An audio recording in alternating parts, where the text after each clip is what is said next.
Nowhere to Call Home by Cynthia DeFelice. Chapter 4. Frances spent the afternoon in her room, trying to find notes on the harmonica to match the way she felt. Instead of playing a familiar tune, she allowed the music to flow from her heart, producing a melancholy sound that captured her mood perfectly. Her father's death was beginning to seem horribly real. He had died before Frances had a chance. A chance to what? She asked herself. And the answer came. She had always thought that someday when she was older, or smarter, or prettier, or more graceful, or more accomplished at her lessons, Father would look at her and see, at last, the daughter he wanted. "Frances," he would say, "come sit by me, so we can talk." And he would laugh at the amusing things she had to say, and remark upon her extraordinary wit and charm. He would see her, Frances. Now that day could never come. "Father." The harmonica fell from her mouth, and she cried silently into her pillow. After a time, her sobs subsided, and ugly thoughts began to creep into her mind. Father had left her all alone, without a home, without a penny, without his supervision, without his guidance. How could he do that? He had always been so strict. To Frances, it had always seemed as though it mattered so deeply to him what she did and didn't do. He had told her there were rules, and that it was important for her own good that she follow them. There were rules for proper conduct, proper speech, proper diet, proper manners. There were rules for a proper education, which was why Frances had her lessons from Miss Chenier instead of attending school. There were rules, Father had always said, for being a barrow. Frances had never thought to question him or his rules, but now he was gone. He hadn't said goodbye. He hadn't cared enough to even leave instructions about how Frances was supposed to go on by herself. Without his money, he didn't want to live. Frances wasn't enough. She never had been. Deep in her heart, she had always known this. Words repeated themselves over and over in her mind. It's not fair. It's not fair. It's not fair. It's not fair.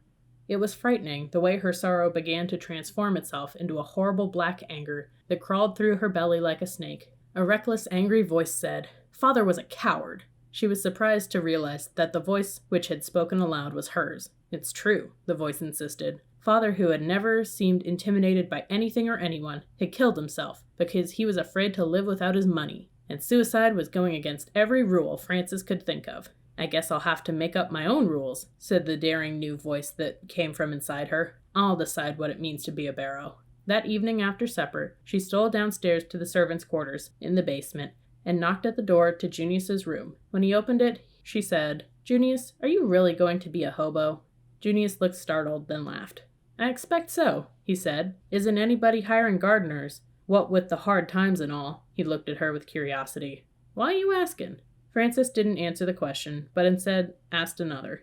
"Can people really do that? Hop on trains and ride wherever they want? Work to earn their supper?" Junius reached out and held Frances by the chin so she was looking right into his eyes. "Now let me tell you something, Miss Frankie. I surely hope I didn't plant any foolish notion in your head about hoboing. You got someone willing to take you in, feed you, give you a roof over your head. That's good. You'll be able to continue your studies and your music lessons. You're lucky you got a place to go, a chance to get an education, be somebody." Frances scowled at him, tired of hearing how lucky she was, when it didn't feel the least bit true. "No, Miss Frankie," said Junius, shaking his head sorrowfully. "Trampin's not for you. It's for folks who got no choice." "But what choice do I have?" Frances protested. "Nobody asked me if I wanted to go to Chicago to live with Aunt Bushnell. I don't even know her." "Your aunt's a fine lady, Miss Frankie. I'd go to her house with you if I could, and that's the God's honest truth," said Junius. "What about what you were saying before, about being free as a bird with the wind in your face?" Frances challenged. Junius's face grew even more somber. "Why, all that was just a manner of speaking, Miss Frankie. Do I look like a bird? No, sir, and neither do you. Being free to go anywhere usually means you got nothing to lose and nowhere to call home. And that's no way to be." "Chicago isn't home," Frances answered sulkily. "You don't give up, do you, Miss Frankie?" Junius said, smiling gently and shaking his head. "Listen, I'll tell you what. Chicago is right smack dab in the middle of the country. There's trains going through there all the time. All the beaux tell me they've been to Chicago." He smiled again. "They call it the Big Chi." Frances listened, interested in hearing anything the hobos had told Junius. "Someday, when you're practicing the piano at your aunt's house, old Junius'll come to the door asking can he earn his supper by raking the leaves or weeding the garden. How would that be?" Frances sighed. Junius was being kind. He was trying his best to cheer her up. Nothing that was happening was his fault. "But can't you take me with you?" she begged. "Please, Junius." "If I did that, Miss Frankie, the police would be after me for kidnapping. And if Miss Bailey ever got a hold of me, oh-wee!" Junius put his hands over his eyes in mock horror, then peered between his fingers at Frances. She couldn't help smiling.